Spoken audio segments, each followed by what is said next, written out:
Thomas Crook, 20-year-old, doesn't seem like the type to kill, but you know, we're just gonna get into like a brief timeline of what happened. Email was sent out before the rally to all attendees for no bags of any kind were allowed, but Secret Service were very lax about it and even permitted Thomas Crook to carry one in, reports say. He was spotted and caught on camera scoping around with a rangefinder 1 to 2 hours before Trump's speech. You'll notice someone in the background.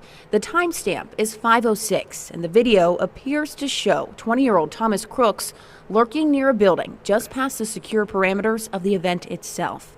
As the video pans to the crowd, you'll notice law enforcement vehicles stationed in the area as well. As the camera moves back towards the building, Crooks appears to be seen again. Blink and you may miss it, but it likely shows Crooks was in the area for more than an hour. And was determined to be a potential threat, but yet they didn't stop him. Thomas purchased a 5-foot ladder and somehow carried it and his rifle to that roof. How the fuck do you miss that? You guys notice anything? Is it something that's visible? Can you see this? This is what they missed. The Secret Service missed it. The building next to the Butler County Farm Fairgrounds was being used by a local police as a watch post for snipers to scan for threats as the former president spoke on stage. So they were in the building but not on top. Yeah, that makes total fucking sense. Thomas Matthew Crooks was spotted at least twice by cops 26 minutes before at 5:45 p.m. 5 minutes before the shooting, video of bystanders spotting him and letting cops know, but to no avail. We noticed a guy crawling, bear crawling up the roof of the building beside us, 50 feet away from us. So we're standing there, and, we're pointing at the guy crawling up the roof. And he had a gun, right? He had a rifle. We could clearly see him with a rifle, absolutely. We're pointing at him. The police are down there running around on the ground. We're like, hey man, there's a guy on the roof with a rifle. And the police were like, huh, what? Like they didn't know what was going on. We're like, hey, right here on the roof. We can see him from right here. We see him. He's crawling. And next thing you know, I'm thinking to myself, why is Trump still speaking? Why have they not pulled him off the stage? I'm standing there pointing at him for, 2 or 3 minutes. Secret Service is looking at us from the top of the barn. I'm pointing at that roof, just standing there like this. And next thing you know, 5 shots ring out. And it turns out there was a cop actually confronting the shooter. One local police officer climbed to the roof and encountered Crooks, who pointed his rifle at the officer. The officer retreated down the ladder, and Crooks quickly took a shot towards Trump, and that's when Secret Service snipers shot him. But newly surfaced video just today of this recording, 10 witnesses reported a man on the water tower.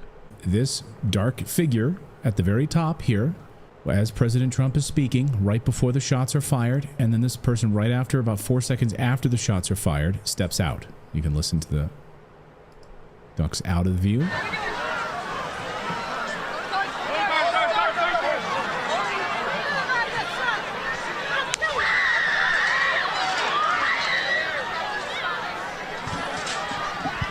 And they had been right by the fence where the other shooter was. There was one I heard in the water tower. There was one by the fence. And still, obviously, initial reports. But what we do know... First crack of the gunfire, and I just screamed, it's the sniper, and he was firing down toward the water tower. That's what we're hearing. Gentleman behind me, I was one seat, he was to the right of me. He could see the sharpshooter behind Trump. He said the sharpshooter shot to the left. He killed the gentleman in the water tower here. So this is a layout of the whole rally. If you see here, there's the location of the suspected shooter's body, Secret Service snipers, and Trump's stage. And you can see right in the back, there's a water tower right there. And they didn't think to put someone up there or anyone on the buildings.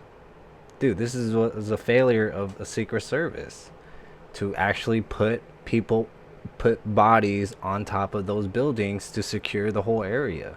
They had months to plan this, to scope out the area, pick out spots, vulnerable spots where anyone could be on the building. Federal investigators said the gunman was not carrying identification, so they analyzed his DNA to provide a biometric confirmation of his identity. So they can't get into his phone that he had on him, but you had his DNA data on him. I don't know. The parents of the 20-year-old Thomas Matthew Crooks called Butler, Pennsylvania police after they were worried because he went missing just hours before the shooting. Okay, that's a red flag, yo. I think they're just trying to cover their asses not to be suspects in this shooting. They're really trying to cover their ass up. There's no other way to think about that.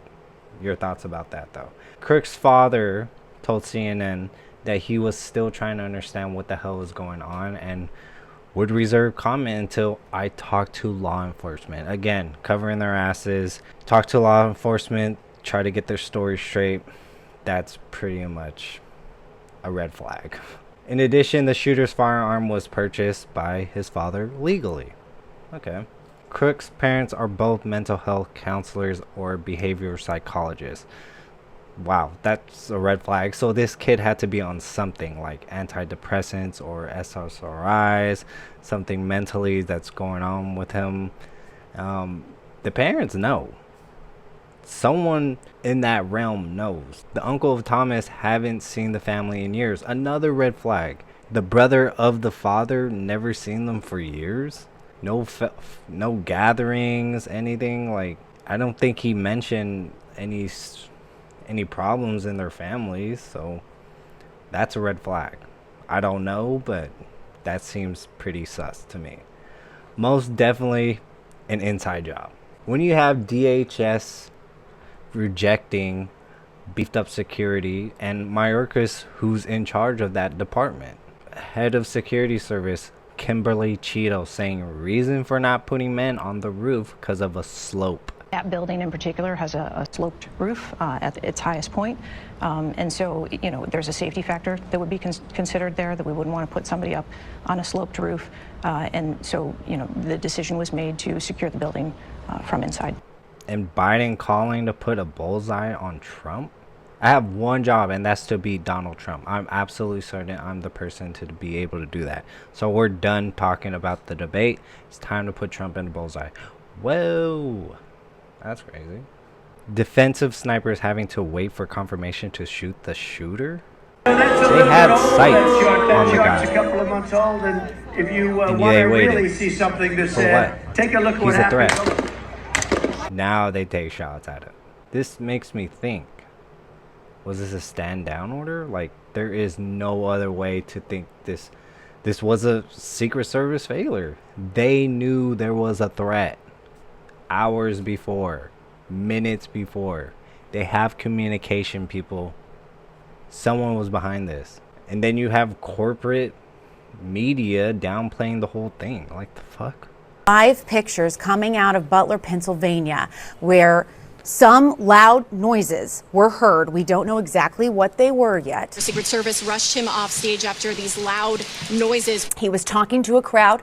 We heard noises. He was standing there at the podium, flinched at a noise. We heard sounds. We heard noises. We don't know what they were. Banging or cracking, loud cracking noises. At first I thought, is that fireworks? There were reports of a lot of noise, a loud noise. We heard the loud noises. There were loud noises. We heard those noises. Loud noises were heard. We had heard those, whatever that sound was, whether it was fireworks or whatnot. I don't want to try to speculate on what that noise was. Mainstream media calling for his death and violence. Was a BBC reporter who took to Twitter to write, "If I was Biden, I'd hurry up and have Trump murdered on the basis that he is a threat to America's security." That's David Aronovich. Joe, you now have the right to take that Trump out. Take him out, Joe.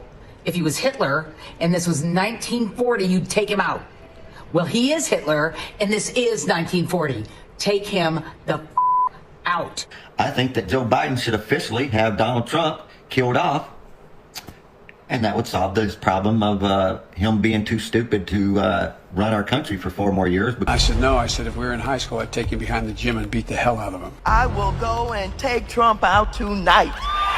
Running away from Donald Trump, I think you need to go back and punch him in the face. When they go low, we kick. You know, there needs to be unrest in the streets for as long as there is unrest in our lives. They're still going to have to go out and put a bullet in Donald Trump. And they're jailing other people and calling out other people for political violence when they're talking about political violence, the mainstream media.